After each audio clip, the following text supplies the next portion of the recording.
Good day mga kalapatids, magandang umaga sa ating lahat. Ito at araw ng umaga ngayon. Maglinis tayo ng kulungan mga kalapatids. So marami na silang medyo maulan kaya nagdikit-dikit na yung ambon-ambon lang naman. Paronda tayo muna mga kalapatids para malinis natin yung loop nila nang hindi nagliliparan dito. Kaya mga kalapatids dito, bubuksan natin yung release door nila. Lalabas na yan. Gugunahan, nagkukumuhog. Oh, brown payat. Ayan, labas na. Right. Okay, si QQ lang naiwan kasi meron siyang itlog. Okay. Okay, diyan ka muna. Huwag ka malikot dyan. So yun nga mga kalapatids, ayan na sila. Sumuronda na. Changing na ulit sila. Mamaya pa yan bababa mga kalapatids. Sakto. Linis muna tayo ng ating loop para hindi tayo maabutan nila. Para pagbaba nila malinis na mga kalapatids, no? Tapos kakain na lang sila. Tapos paliliguan natin. Alright, yes, nice. Pasilip natin yung ating breeder na matanda. Ayan mga kalapatids. Ayan o. Matanda natin breeder.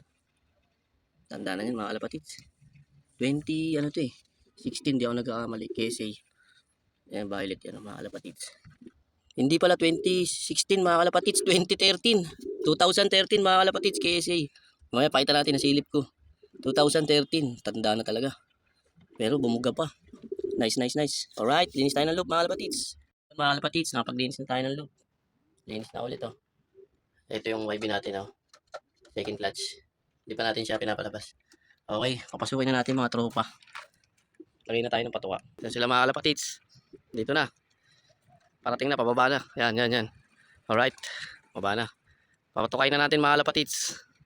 So, kakatapos lang nilang rumonda. Kumpletuhin lang natin yon. Okay. Di pa makababa. Bababa na lang, di pa makababa. Sok. Sok.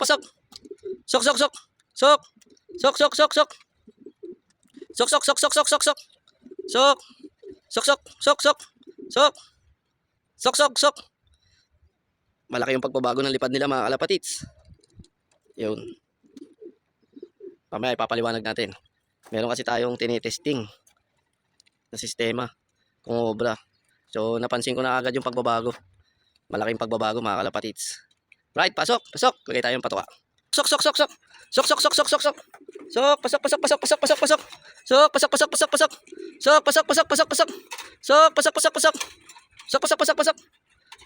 Yala, pasok.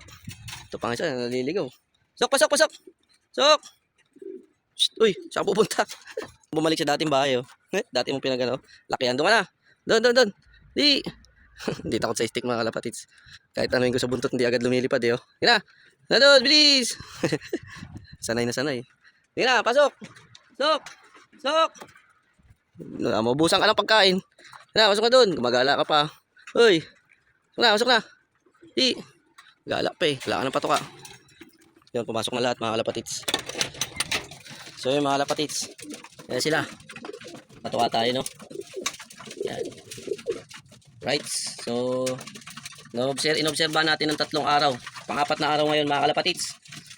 So iba yung lipad nila kumpara sa sistema na ginagawa natin palagi. Ngayong sistema na inobserbahan natin sa kanila mga kalapatids, pang-4 na araw na nila ngayon na puro plain lang. Plain ng tubig sa umaga, plain ng hapon. Plain lahat mga kalapatids. Plain water, plain patuka, wala lahat. Umaga, hapon mga kalapatids. Wala tayong nilalagay. Pang-4 na araw na ngayon. Kumpara dun sa sistema na ginagawa natin palagi na every week laging mayroong halo sa tubig. Buong linggo laging may halo sa tubig. Napansin ko lang ang pagkakaiba ng plain sa sarili nilang lakas. Lahat ng plain, sarili lang nilang lakas na lipad. Medyo malaki pagkakaiba mga kalapatids kumpara sa mayroon tayong nilalagay sa tubig. Kasi yung mayroon tayong nilalagay sa tubig mga kalapatids, ngayon naobserbahan ko na agad.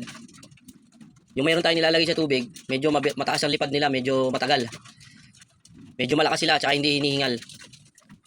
Kasi mayroon tayong hinahalo sa tubig buong linggo. Every day, iba-iba yung program natin. So ngayon, 4 na araw pa lang, naobserbahan ko na, pang-4 na araw ngayon, puro plain, lahat plain. Wala tayong tinesting lang natin kung ano pagkakaiba ng mayroong support supplement sa walang support supplement. Malaki, napansin ko na agad. Pero itutuloy-tuloy pa rin natin to, na puro plain lang. 1 linggo, o mahigit 1 linggo. Walang habang hindi pa nagtatag-init. No mga kalapatids, para kasi tinanggal natin lahat eh. Yung ginagawa nating sistema, tinanggal natin lahat. Wala tayong hinalo. para matingnan natin kung kaya ng sarili nilang lakas, kung lilipad pa rin sila ng matagal. So napansin ko na agad, mababa yung lipad nila ngayon, mabilis bumaba kumpara nung lipad nila nakaraan. Kasi yung mga may karga pa sila, halos mag-iisang oras sila na lilipad, 50 minutes, pinakamatagal 50 minutes. Ngayon, halos ano lang, 25 minutes lang. Hindi pa umabot ng 30 minutes. Kahapon, ganun din, 20 minutes, 25 minutes, 30 minutes. Nung isang araw, ganun din. Yung una nating karga, 35 minutes, pinakamataas yung una nating plane, unang araw na plane. Pero titingnan pa rin natin, maalapatits, tatapusin natin yung buong isang linggo, puro plane lang. Sarili lang nilang lakas. Yun ang obserbahan natin mga kalapatids, kung anong pagkakaiba ng merong suplemento sa tubig o sa patuka laban sa plain lang, puro plain. So yun, pag-observe ko lang mga kalapatids, may pagbabago nga. Hinihingal sila, medyo hingal sila, tapos mababa yung lipad, mabilis, baba agad, 20 minutes, 25 minutes agad. Hindi na sila nagtatagal sa ere. Tapos pagbaba nila, buka yung mga bibig, medyo hingal nga kumpara dun sa sistema ang ginawa natin. Pero tuloy-tuloy pa natin. Obserbahan pa rin natin buong linggo na to. Tatapusin natin puro plain. Hanggang kaya nila na sarili nilang lakas. Alright? So, wow na tomato. Painumin na natin ng plain water. Umaga ngayon mga kalapatids. Tara, let's go. Mamaya nga po ulit. Painumin na natin tubig. Alright. Halos naubos na yung pato. Naglagay na tayo ng tubig. So, wow na yung mga yan sigurado. So, halos ubos na. Wow na yan. Ganyan tayo mga kalapatids. Pagkatapos kumain, inom ng tubig. Hindi natin nilalagyan agad ng tubig. Kailangan maubos muna nila bago sila uminom. Para talagang smooth, sarap. May natira man konti. Pellets na lang. Pero halos naubos din nila yung pellets. Alright, mamayang hapon ulit. So yun mga kalapatids. Yun yung ating observation. Sa pang-apat na araw nilang puro plain. Walang karga na kahit anong vitamins o probiotics o apple cider o bawang. Yan. So, ganun ang kinalabasan ng lipad. Pero, diretso pa rin, tuloy pa rin natin ang program. 1 linggo o mahigit 1 linggo pa. So, alright. Kahit pa paano, goods pa rin. Pero, nagbago nga yung lipad nila. At tiningal sila ng konti. So, alright. Nice. Bye-bye you. Alright, God bless.